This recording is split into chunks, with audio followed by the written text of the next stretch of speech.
Today, I'm going to convince you to keep a bag of weird stuff in your freezer. Today, we are making our own vegetable stock. Liquid gold, as some would call it.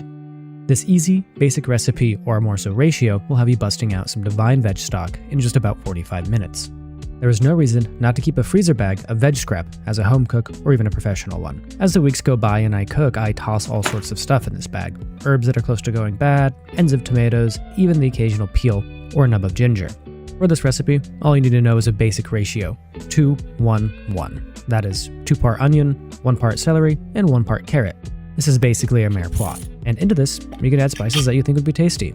I love to toss in peppercorns, bay leaves, and thyme, but there are so many other things that you could toss in. You can also optionally roast your veg if you want to give more of an earthy kind of toasty flavor to your stock. I roasted mine because I was making some ramen later in the week, and I wanted this broth for that.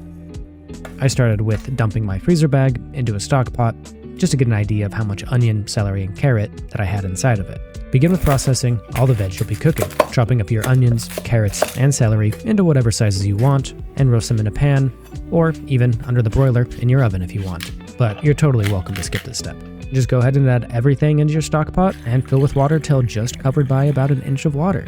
And now the hard part. We put a lid on it and set the heat to a medium-low, lid slightly ajar, and wait 45 minutes, just letting it simmer. That is occasional bubbles just breaking the surface of the water. And really, that's it.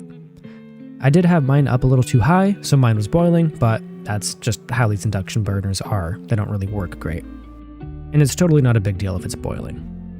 Once simmered for 45 minutes, we will remove from the heat, strain, and there you have it. Delicious veg stock that you can label and freeze and use in so many things. Any soups, any curries, or if you're just having a lazy instant ramen night, substitute out the water for this stock and there you go. Adds a ton of flavor. Anyway, maybe consider subscribing, giving the video a like, and we'll see you guys next time. Cheers, guys.